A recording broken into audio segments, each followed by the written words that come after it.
Attention and resistance is really what starts and drives a disordered state of anxiety. I think the formula is shock, attention, resistant. I don't Yep. like that symptom. I don't like that thought. I don't like this feeling. And it always comes with shock. There's a shock that starts this process, the first panic attack, the first time you have Yes. OCD thought. But then the shocks become variable, and the attention and resistance make the future shocks. I don't like to feel shocked. Yes. And so the fact that I'm looking for a shock, boom, makes another shock. It's like a Yep. variable schedule, like a slot machine. To get out of any anxiety disorder, it's what we do after the shock. Like, oh, I'm anxious. Okay, well, I don't need to call upon my biceps named attention and resistance and start fighting them. We're trying to resist things that we do not control. Welcome to Disordered. This is episode 78, entitled Attention and Resistance. My name's Joshua Fletcher, also known as Anxiety Josh, and I'm a psychotherapist who specializes in anxiety and anxiety disorders. I'm based in Manchester in the UK, and I prance around on social media under the title @AnxietyJosh. I love doing this podcast with my co-host where we talk about all things anxiety to help you, to educate you and get you to a good place.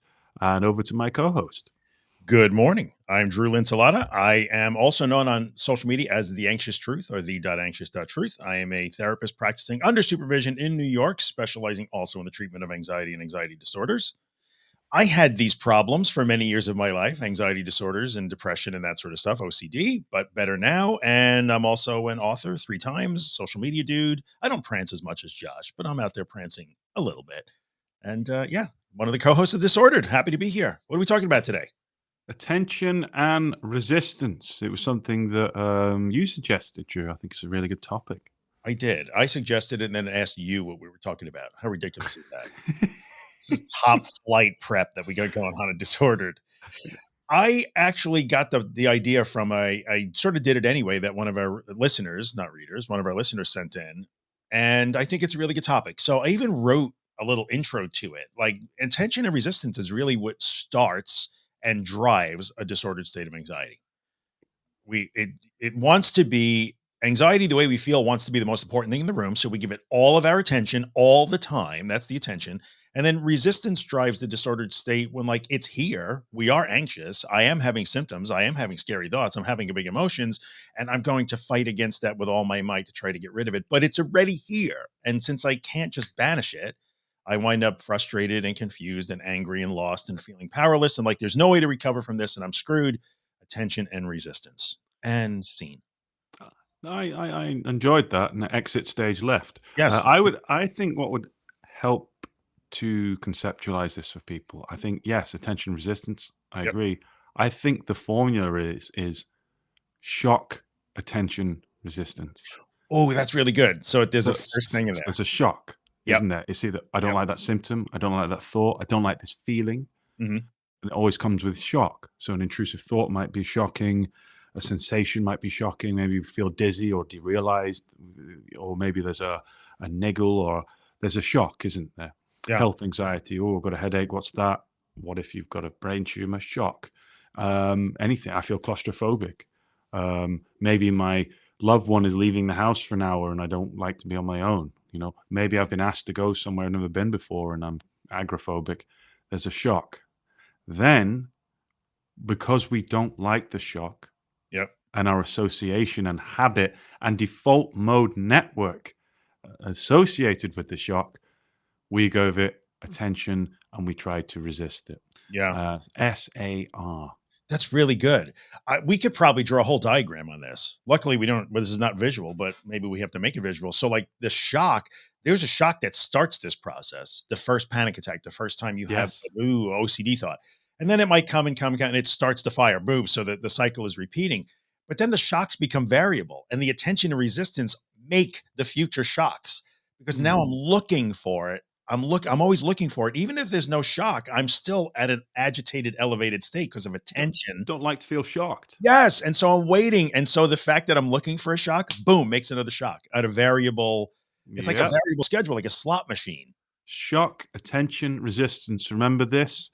I think the aim of this podcast, whether we've stated it or not, is negating the shock expecting the shock, Yeah. not fearing the shock, the initial trigger, Yep. and then the compulsions are attention and resistance, which is pretty much unites most people with an anxiety problem. If you take social anxiety, the shock is, oh, I've got to deliver a presentation or speak to someone new. Mm. Well, that's the shock. Then the attention and resistance is, well, I don't want to feel that scared. Yep. And so I'm going to give this problem attention. I'm going to ruminate on it.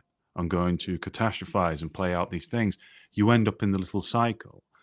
To get out of any anxiety disorder, it's what we do after the shock Yeah. and not fearing the shock. Like, oh, I'm anxious. Okay, well, I don't need to call upon my biceps named attention and resistance and start fighting them. Yeah. It's this is a visual podcast. I actually lifted up Yes. each arm. Then It was sorry, spectacular Jim. too, just Thank FYI. you, thank you. Yeah, the gun show was worth it right The, there. the So gun show I is think, worth yeah, and so the trick becomes like, well, then how do we get out of this? Well, we take away the resistance, which is when you hear Josh say the words willful tolerance, or you hear me say surrender, or you hear Claire Weeks talk about floating and accepting. It's the dropping the resistance. So if you don't know how to accept anxiety, it's I'm going to stop fighting it. Because in Mm. the end, it's here. It's here now. It is like just the sun is in the sky. It's here. I can hate the sun, but no amount of resisting it and stomping my feet and throwing a tantrum about the sun will make it go away. So I have to do the best I can with the sun in the sky. And that's a tough Yeah. one. Have you noticed as well? A big question we get asked is, I've done all the things you're saying, and I've dropped the resistance, and I'm doing these things, or I'm trying to allow the anxiety to be there. I'm trying to tolerate it. You've done well. You've probably, attempting to drop the resistance is really good. Mm, But then I always go to the attention side. yeah. So maybe you have done the scary thing, but where's your attention? Oh, it's entirely inwards. The inwards compulsion, Yep. which is again an episode that we talk about a lot. It's like from if you've done half the work when from as a fly on the wall from outside we can see you doing and attempting the hard thing. Mhm. Well done, but only you know where your attention is. On And the if your inside. attention is constantly inwards, you may look like you're doing it from the outside. Yep. But remember, do what non-anxious you would do. Non-anxious you probably wouldn't be doing the scary thing and then constantly scanning or ruminating or checking for the shock. Yep. And that's the difference. And I think, we're onto something here. I think so too. If there's a Nobel Prize for anxiety disorders, this is the one that's I going would to nominate you, Drew, Yeah. Well, no, we're a team on this one. We'll share it. And knowing that I was going to win, but I'd nominate you out of to make myself feel better. I think this is great because this is actually one of the most exciting episodes I think we've done in a long time for me because I'm excited about all of this. No, salsa music from the last one. That's true. The music was better on that. I just want to make a point real quick because that thing that you just said, or else I'm going to forget. There's the behavioral change. I'm dropping my behavioral resistance. There's the cognitive resistance. I literally had this come up yesterday in a session. Like, well, I go back to my desk and I do my things. I don't go home anymore. Yes, but where are your thoughts? You're still defaulting to why did that happen? Why is it going to go away? My recovery isn't so fast. What does this mean? What's going to happen tomorrow? Like, yeah, but you're still resisting cognitively. So, Yeah. and we can't see that. Only you can. This is why we call it CBT. Yeah. Your cognitive therapy and behavioral therapy. You got to do one. The resistance is usually the behavior, and the cognitively is, you can still resist from that, but it's like you got to get them both right. Play Yeah. the monster trucks. All right. It's a did it anyway. We like to go to did it anyway. So we'll do that one right now because it's pretty damn good. Here we go. Hey, Drew and Josh. This is Giovanni from Las Vegas. I got pretty inspired by you guys. I heard on an episode a while back of a doing it anyway. I'm at a monster truck event. Have almost been in full panic for about an hour. We're at the halfway point, and it's finally slowing down. But I'm here with my little boy, and he's having a blast, and I'm not leaving. I'm not leaving. I'm not leaving. I'm not leaving. So thanks for everything you guys do. Got to get back to the monster truck. Yes, Giovanni. Well done. That may be the most American did it anyway we've ever had. I love it. I bet you and your lads had a really good time. Well done for being a super dad as well. Go in whilst being anxious and enjoying it. And my favorite line of that was, "I got to get back to the I monster gotta get back. trucks." Yeah, I gotta get mic drop at the end. I gotta get back to the monster I trucks. also loved how American it was. It was. I really want to be at the monster trucks. It was really, oh yeah, you ain't lived until you went to one for sure. Like the It's, two giant trucks pulling against each other. Who wins? Come on. oh, Or just crushing a line of cars or buses. It's just really great. Good job, Giovanni. That was attention. So, like in this situation, he said he's at the monster truck rally and he's been in a state of panic for quite a while. Now it's starting to come down. So he's learning that left alone, that experience will end. But my kid is here and he's having a great time, and that's happening too. So I'm going to make sure I pay attention to that too, not just how I feel. So there's mm, the attention part in this one. But really yes. good. Yeah, Most really good. Excellent. And well done. You should, give yourself a pat on the back. Yep, I agree 100%. Let's go to another one really, because it's a written one, and this is sort of what prompted this. I want to read part of it. This person did not give us opportunity, the permission to read, to say her name, but I'm going to sort of paraphrase a little bit and get to the important part. Basically, this person says, I'm a long term sufferer of episodic health anxiety and currently in a pretty bad episode. The theme of my current episode is skin discoloration, which has led me to completely lose track of what normal skin looks like. What's so insidious about the compulsive body scanning, it completely distorts what is a normal experience in your body. I love the way you explain how your anxiety is your brain constantly scanning to find a reason for its perceived threat, so it latches onto normally bodily functions just because it needs something to explain the sense of danger. And she goes on to say that she recognizes herself in the story about monitoring jaw pain, which is what we talked about last week, and how forcing relaxation makes it worse. I clench my fists when I'm anxious and I'm stressed, even in my sleep, which has led to a lot of hand pain. So she tried to force relaxation by doing yoga and hand muscle releasing activities found on YouTube before bed.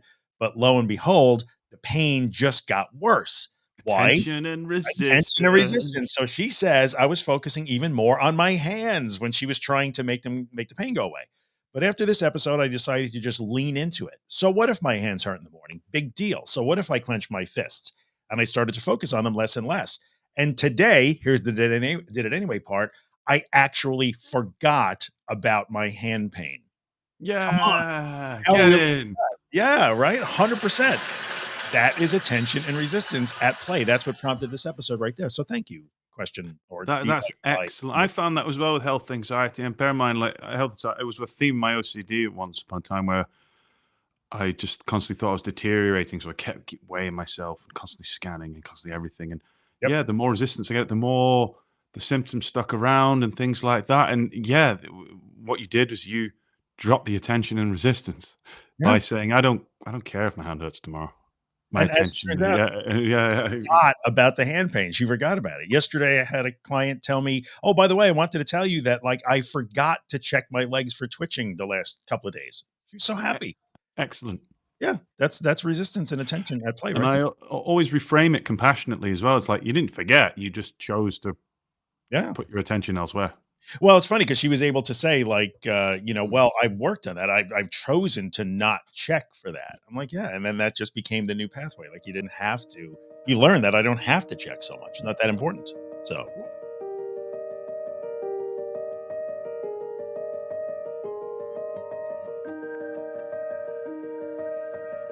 In the context of like panic attacks as yeah, well, like we often say like sometimes we may have an anxiety or panic attack or whatever once in a blue moon. But on both occasions, the last few times I've had a panic attack, I'm not even thinking about the panic attack 20 minutes later. yeah, In fact, it's only when I'm on the podcast or talking about anxiety, it's like, oh yeah, I had one yesterday. yeah, Whereas previous me, who was in the midst of anxiety disorder, would be shock. I didn't like being shocked, yep, and therefore I don't want it to happen again. So it's going to definitely have my attention, and I'm going to try and resist it. So I am going to cancel my plans. I am going to get into bed. I am going to um, relax and then listen to kind of conventional wellness advice, like I can try and regulate my nervous system and go into compulsive safety behavior territory. Whereas actually, you can have a panic attack and just carry on with your day. that's possible. Yeah, and your brain is more likely to forget it. And Yep. you're teaching the brain it's not a big deal. Yes, in the middle of it, it feels horrible. I didn't like it, Yeah, but but SAR afterwards, like, nah, Yeah. I don't want that shock to be a thing. And actually, my rational brain knows it's not actually shocking. I can. It's predictable. Yes, it's discomfort. But it Yep. doesn't have to be shocking discomfort. And that's what makes by the way, Regulators! but that's also what makes what people call setback, right? We did an episode on setback and reversion, like the reversion to the old way, which was, oh, I haven't had a panic attack in, 8 months, says Josh. And then he has one. And it's like, ooh, now I'm in a setback because now I have to treat myself as fragile. I have to make sure it doesn't happen again. I have to recover. Like I'm going to treat it as a very special thing and give it all of my attention to, is it coming back? Is it going to happen again? Did it pass? Like, no, that's not a good plan. So, I think it's a really good formula for loved ones to mhm, remember as well.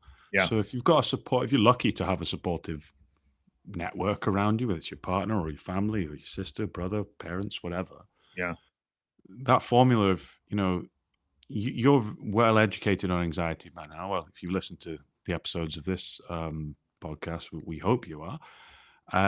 But yeah, that formula of, I've fallen into the shock attention resistance cycle again. Now, don't get me wrong, it can be tricky. It requires compassion. The last thing you need is Craig the critic jumping on you saying, "Oh man, you're not doing the correct things. You're not doing recovery." because he does do that. It's Craig the critic. He does. It's oh no, I've just fallen back into shock attention resistance again, Yeah. and I can see it. And if anything, that's quite empowering. It's weird because some people misinterpret it. Like often it is what we're doing that keeps the anxiety there. Yeah. It's not in a blaming way. Mm. Drew and I have both done it.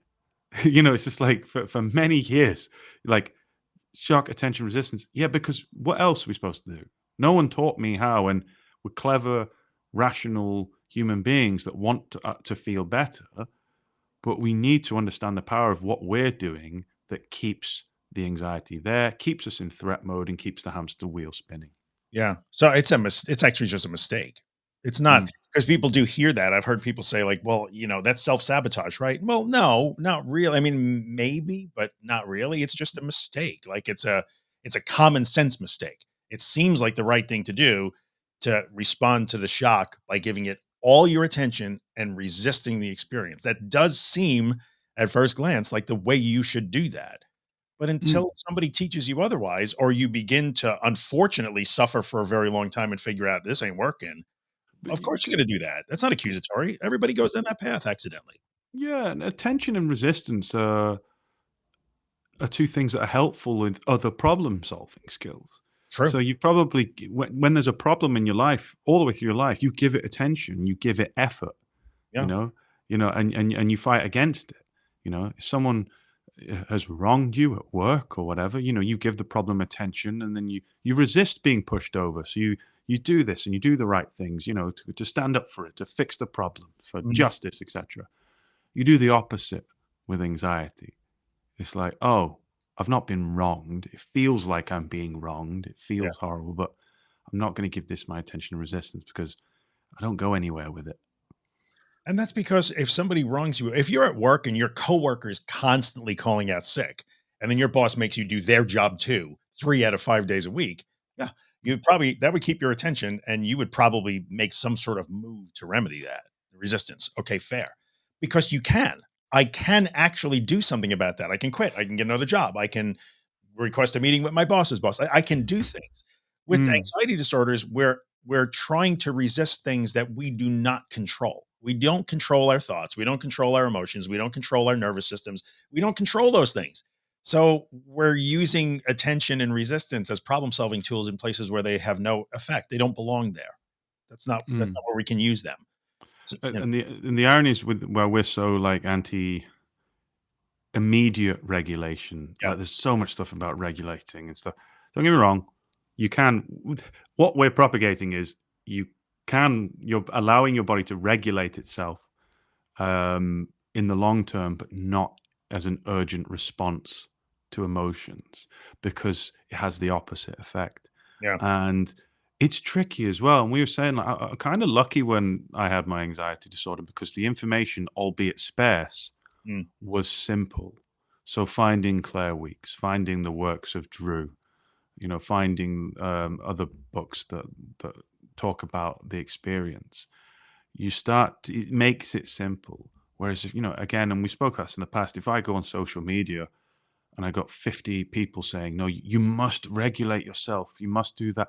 What you're actually saying to the disordered compulsive fixator person is, the more attention you give to this, the quicker you will get better. No, no, no, no. Right. Yeah. Even I mean, even old school, like the second wave of CBT was guilty of that. Like, let's keep Mhm. thought records. Well, what were you thinking? What were you thinking when you had that panic attack? That's an old technique. Like, Mm. let's check that. What were you thinking? Was that irrational thought? Oh, it was irrational. Well, let's counter that. No, that backfires because that's not the way we do it. It doesn't matter what you were thinking when you had the panic attack. It just matters that you had it. And again, the resistance, it's that let's control this somehow. No, I've we had you panic can't. attacks over nonsense. I had a panic attack once where I couldn't feel my chest. It felt like there was a hole in my chest. And if you take a purely like cognitive approach to that, it's like you challenge the thought. Well, Right. you do. Where's the evidence suggests you got a hole in your chest? It's like, I even knew this during the panic That's attack. exactly But right. my threat response is just saying, give this attention and resist this feeling. Yeah. And then I was worrying about, why am I worrying about something so stupid, which then just adds to the panic? So it doesn't. The thoughts don't really matter. I've had panic attack triggers over anything sometimes, like, oh, I can't remember the date. And Yep. then this urgency and the threat response kicks in, like, you must remember the date. What's the date? Don't look, check. It's a memory test. And then I'm just like panicking and whirling into a panic. It's like, no, like just Yep. now it would be, well, of course I'm not going to remember the date. My threat response has kicked in. My cognitive brain shut down. My memory recall is going to be really poor. Just go with it. Be Yeah. fine in a minute. What date is the least of the concerns of like my limbic system? Doesn't care right now. Yeah. Yeah, Or we have yeah, like people who worry about their core fear or their big fixation or obsession is like that they will lose their sanity. I will have a psychotic break. I will lose touch with reality. I will lose my memory. And they will compulsively loop through the names of their children and their families and birthdays and like so that they can prove that, oh no, I still know that. I still know that. I still know that. And that's the yeah. worst thing you can do. I've Yeah. I've worked with a few people like that. Yeah. And one of my colleagues who's a OCD therapist, her family are Irish, and so you used to go through the names of all her Irish family, and it's a massive Irish family. Yeah, but they have cool names too, so you kind of want to hear that as the Yeah, thing. Oh, they all have yeah, and it's like, well, that's Siobhan. I not wanna the hear more of easiest those names. compulsion to do. Oh, no. But, Yeah, yeah, it's really hard, so we want to give it attention because it feels so important, and then we want to resist the thing that we like, why are we you can't resist it, it's here now. I always try and say that, like, anxiety or that disturbed state, it's not like a steak at a restaurant. If the steak you order a steak medium and they send it, well done. First of all, they're savages and should be out of business. But second of all, you could say, I don't like this, and you send it savage. back and they make you a new one. Like, but we don't get to do that. Like, no, I resist.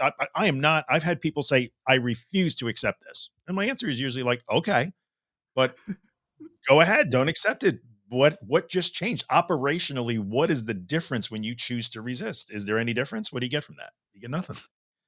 So you So say you're at a steak restaurant. you're at a steak restaurant, yeah. Where is the steak restaurant? Well, it could be, maybe it's in Vegas next to the monster truck pull. Oh no, I started Oh pressing no, we inwards almost had the compulsion. inward compulsion going. Yeah. Sorry. Oops. Right. I do miss that sound. We'll bring it back someday. But this is such a hard thing. And we make it sound like a simple thing.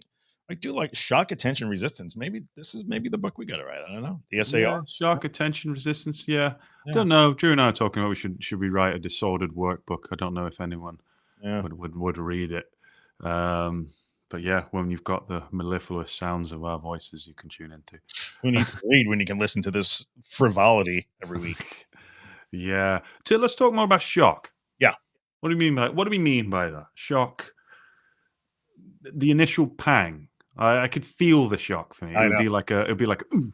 And it could be a thought, could be a feeling. Sometimes it could be absolutely nothing. Lots of therapists, even the cognitive behavioral therapists, some of them, if they're not up to scratch with the, being anxiety disorder informed, it's like No, there's always a thought that triggers it. There's always a thought that precedes it. Maybe. Yeah, but sometimes the thought doesn't matter. Yeah, sometimes I get the shock, the adrenal dump Yeah. that kicks in, and yes, there could be an obvious trigger, and then sometimes it just happens. Sometimes I just sat there and it just happens. Maybe because I'm stressed. I don't know. It could be anything. Yeah. But it's a bit like it doesn't matter what the shock is, and I think there's this um, what's the word? There's a lot of the therapy community and lots of therapists are kind of hell bent on finding the root and the trigger and stuff like that. If there's an obvious trigger, Oh, yeah, there particularly might if you've got PTSD or phobia, Yeah. yes, that's good. But sometimes for some people, and this is for the people that go, I can just be anxious for no reason. That's okay. The shock is still the shock. It's the beginning of the formula. Yeah. Shock, attention, resistance. It doesn't really matter. The out of the blue panic attack is a really good example of that. What Yeah, what or like what about when it just nocturnal comes out of panic the blue? attacks. Yeah, that's another one. People will say, and we've talked about this in other episodes, but nocturnal panic. But what about nocturnal panic attacks? Well, what about them? The only difference between a nocturnal panic attack and one during the day is it's dark. But people will be like, no, it's so. The reason why people struggle with it is so shocking. I was Yeah. dead asleep, and boom! Now I wake up and I'm gasping for air. My heart is pounding. It's shocking. Like, Yeah, yeah, shock, attention, resistance, and then you give it. And don't get me wrong, if I have an nocturnal panic attack, for that brief moment, I am in shock and I am giving it attention and resistance. yeah, yeah, hundred And then percent. when my brain's woken up, I'm like, oh, it's Yeah. that.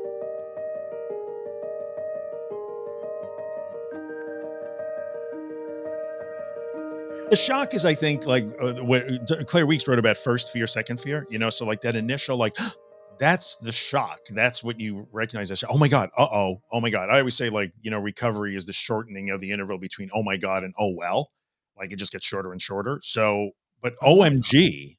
Oh yeah, I say it all the time. It's a shortening. It's really just a delta T Rec- problem as recovery. So recovery is the it's the time shortening of between the time. It's the delta T between oh my god, which you and I still have. If I panic, oh my god, and oh well.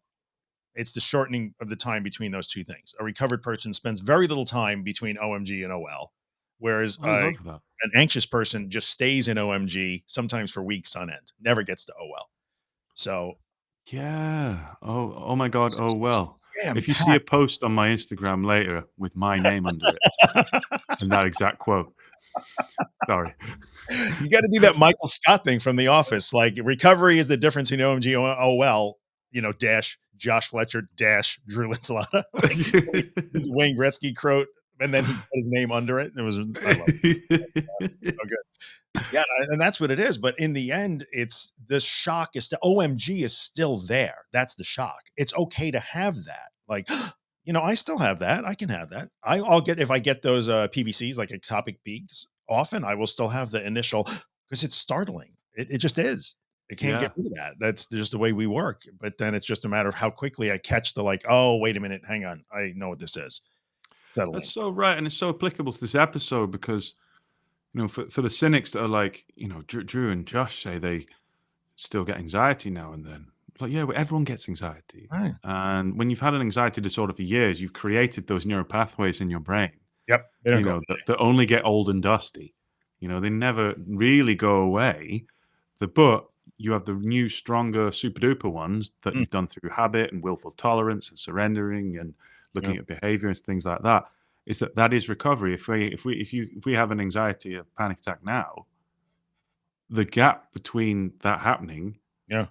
and even not just a panic attack, that's an extreme case. It's just feeling anxious now and then because you're stressed. The Yeah. gap between the oh my god and because we don't give it attention and resistance, it kind of to oh well is so short. But that's recovery, and actually I'd argue that's kind of what the typical non-anxiety disorder person does as well. I think everyone gets adrenal dumps, everyone gets something, but they just don't have all those years of associations with it, or Yeah. misinformation, or resisting it, etc. And so, yeah, that goes to say, like, you're not failing when you have the shock, the oh my god. Mhm. But yeah, let's reduce that time. It's a Yeah, good way to conceptualize it, I think Drew. it was a few episodes ago we said that, like, non-anxious people do really care how they feel just as much as you do if you're listening to this podcast. They just only care in very short bursts of time. Mm, You care for a very long amount of time. That's the difference, and the very long amount of time is driven by attention and resistance. That's what prolongs the caring interval. So, mm. we're this is a lot of math in this episode. We should have a whole, like, math. There's like a board full of equations or something. I don't know how to do it, but yeah, I'll maybe not. But I think it's important. It's not easy to deal with the attention and resistance thing because we can always return to, like, why is it so difficult? Because if I choose to give it less attention, which is really about spreading your attention around, you can't turn off your attention. Like, attention is Mm. a verb, it's a thing you do, it's not a thing you have. So you can spread your attention around, but that feels really risky. Like Giovanni at the monster truck pull, like, I'm sure all he really wanted to do was save himself from those feelings, but, like, well, I'm going to take a risk of also paying attention to my son who's having a really good time at this event. That Mm. doesn't feel right. And yet you could tell his anxiety could come down and he was Yep. probably enjoying the event Yep. because that gap. Also, that's why it's so important to get out of places when you're entrenched in habit, particularly if you're the agoraphobia, the Yep. monophobia, or if your anxiety disorder is entrenched in a routine. It's always good. I remember reading this in your first book, Drew, about if you get up in the morning and scan and worry about your anxiety, get your shoes on and get out. Just go Mhm. for a walk. Because immediately it's so much easier to form new habits. When the environment's different, the brain has different associations. Don't get me wrong, you can rewire an association no matter what room you're in. Yeah. But it's if you're really in the midst and the hamster wheel's going really fast, you know, change it.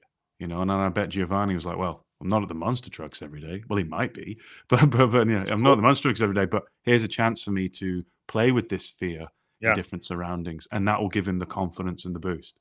Yeah. Without a doubt. And I think what's interesting about that is in terms of attention and resistance, it's like, well, people will say nothing is working for me. Like, I've been at this so long and I can't find anything that works. But you have to look and say, what have you been trying?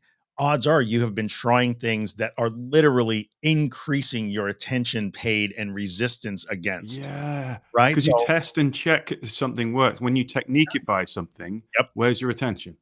Yeah. On did it work? The checking, did it work? Evaluation is attention. And then resistance is I'm techniqueifying it to make it go away. I'm trying to get the sun out of the sky.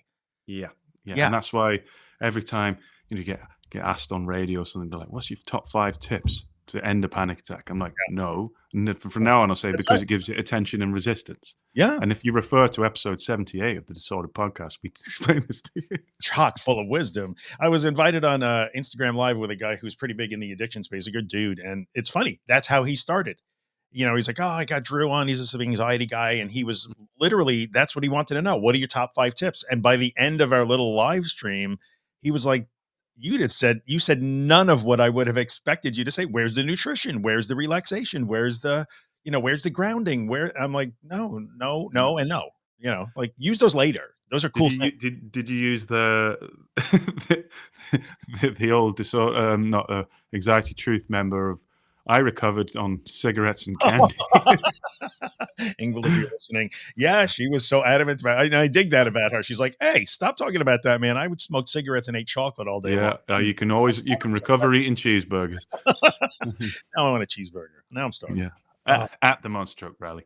yeah. I hope you got something out of that, guys. Anything more you want to add, Drew, or should we Yeah. dive into community wins, questions, etc.? Yeah, let's do it. I think we have an audio, did it anyway, and you have a written one. Did you have any question or something? Yeah, I got a short bring did it anyway. I love this one. It's really Okay. good. Yeah. Okay, here we go. Hello. I have a did it anyway to share from a few months back. You can use my name. My name is Cheryl. I'm 19. I've been dealing with debilitating emetophobia since 2020. Although I have had a fear of being sick for as long as I can remember. For the whole of December, I had a bad cough cold, and on the day before New Year's Eve, the cough got so bad that I started to gag and retch. I haven't physically vomited for 9 years, but in that moment where I was gagging, I didn't panic nearly as much as I thought I would. I just said to myself, okay, this is happening. Let's do this. I didn't end up being sick, thankfully, but the gagging was so severe I strained my throat. I managed to carry on with my day afterwards without completely overthinking it. I was wondering if you'd ever do an episode on emetophobia. We will do, as it'd be so insightful and helpful. And we'll probably use this as an example. It still affects me every single moment of my life. Well, Cheryl, I think you've done really well there. Well done. I would say the same. Emetophobia. I loved it. During when it was happening. Yeah. And afterwards. And actually, your attention and resistance to it after the incident, which sounds horrible. Yeah. Was really encouraging. So yeah, well done. I know we will do an episode on emetophobia. It's not the special thing, but it's just what our attention and resistance and the threat response likes to pick on. Emetophobia itself, I think, is the one that will always insist. It is the special one. The emetophobes are the toughest subgenre in our community, because emetophobia will insist, no, this is the worst thing that could possibly happen to a human being ever. I don't know. I think people with real event OCD. Oh, but it really happened. Oh, you know. Right, we're gonna have the disordered Olympics. So submit your specialty, and we will have a tournament of who's the most awkward with their anxious presentation. And so emetophobes on the left, you'll be on the left-hand side of the cup draw. Real event OCD and intense health anxiety, you'll be on the right-hand side. Monophobia and driving anxiety, you'll be on pot C. And we'll have a huge Royal Rumble and see who fights. It's like a cage match. Who's the last man standing? I tell you who's not going to win. Social anxiety people. Oh, ouch. Yeah. And the agoraphobes like you and I, Drew, who wouldn't even make it to the tournament. No, we would not be able to come there. And I think what's interesting about that is, when you work with somebody one-on-one, you get to do that. Like, a lot of times we'll do things like, I'm guessing you do this too, but it's like, well, tell me what the problem is. Why can't you do that? And when the person has to explain back and justify out loud why it is they must stay in bed all day, halfway through the story, a lot of times the person will get that blank look on their face. This is ridiculous. Like, they will hear how irrational it is. So maybe the great anxiety disorder cage match would be an interesting thing. Like, tell us why your emetophobia is so important, because sometimes when you have to speak it out loud, you hear that wait a minute, what did I just say? Does that sound right? Yeah, an interesting thing, Yeah, and not from a mock. We say that in a joking way because we know know what it's like. Not mocking at all. It's just when you hear it out loud, sometimes it's like, I can't believe I just said that. That makes no sense at all. I had severe emetophobia many years ago, where I had to have a safety object, a magic plastic bag. So everywhere I'd walk, you could hear me rustling because I always had the plastic bag just in case I threw up in public. Cool. Yeah, and I was just like, this is getting ridiculous now. You were not stealthy at all. We always knew you were. Yeah, and then it turned to 2 plastic bags just in case I needed another one. And it's just like, and then I'd avoid restaurants and stuff like that. And yeah, it's a nasty one. But yeah, we'll do an episode on emetophobia. Why not? Yeah, 100%. Maybe we'll get somebody to help us with that one. But I don't know. It definitely needs to be talked about. We got a driving did it anyway. It's a doing it anyway. So let's play. Oh, yeah, I like it. Hello, Josh and Drew. My name is Amy. You can use my name. I have already sent in did it anyway, but I'm doing another one because I'm doing it anyway right now while I'm recording. I have to pick up my kids for a doctor's appointment, and tends to be a trigger for me driving alone with my children. I didn't anticipate feeling this way today. Thought I was having a nice, smooth day, but here she is. Amygdala is quite scared. I've been thinking of all the ways that I can get out of driving them. Can I cancel the appointment? Can I have somebody come and help me? Who can I call? Etc., etc. Had a couple of adrenaline rushes. Now I'm in the car, and I've just decided that, okay, I'm going to go ahead and lose control, or maybe I will get in a car accident, or I'm just going to go ahead and traumatize my children with having a major panic attack in the car and becoming out of control, or let's just go ahead and pass out or have a heart attack. So I'm going to do all those things because my amygdala is quite sure I'm going to, and then we'll just see how it all goes. So I'm doing it anyway. That was great. I really like that one.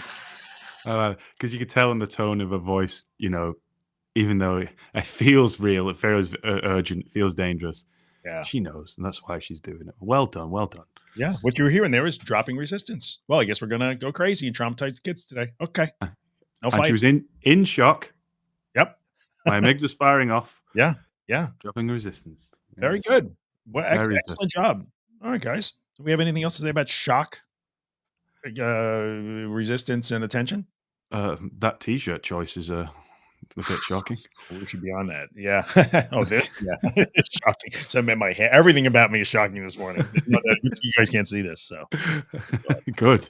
thanks for listening, everybody. We appreciate hanging out with you guys every Friday. If you want to send in a did it anyway, ask a question, you can go to disorder.fm. If you really like this podcast and you want to maybe just like leave a review of it or a 5-star rating on Apple or Spotify, we love that. And then you should follow along with us on social media. Where are you?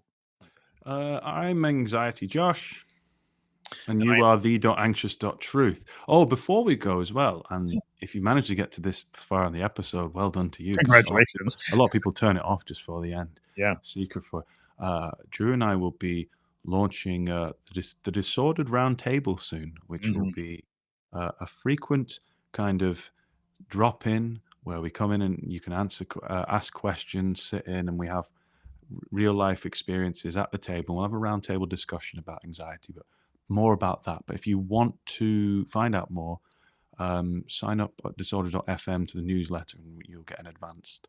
We never email link. anybody, but we will when this is ready. We will when this is out. That's the best way to do it, isn't it? Yeah, for sure. Yeah, head on over to disorder.fm. There's a little email subscription thing. Just pop on there. We don't spam anybody, I promise. We haven't sent email in like a year. So you don't have to worry about that. But yeah, thanks for listening. Yeah, look out for Disordered Roundtable and yeah, catch you soon. And wait, aren't we doing a DPDR workshop too? There is a DPDR workshop. Yeah. If you're listening to this after it's occurred, then you'll be able to download it at some point. But yeah, there's a DPDR workshop. When is it? Next week? September 27th, I think. I haven't even September 27th. Yeah, 8 p.m. UK time. Yeah, if you go to disorder.fm/78, that will be the show notes for this episode. I'll put a link to that. So you can either get it live with us or you can watch a replay afterwards. Yeah, it's nice and fun. You can interact, use things, and yeah. 100%. Anyway, thank you very much for tuning in. Yeah, we'll see you next week. We're out.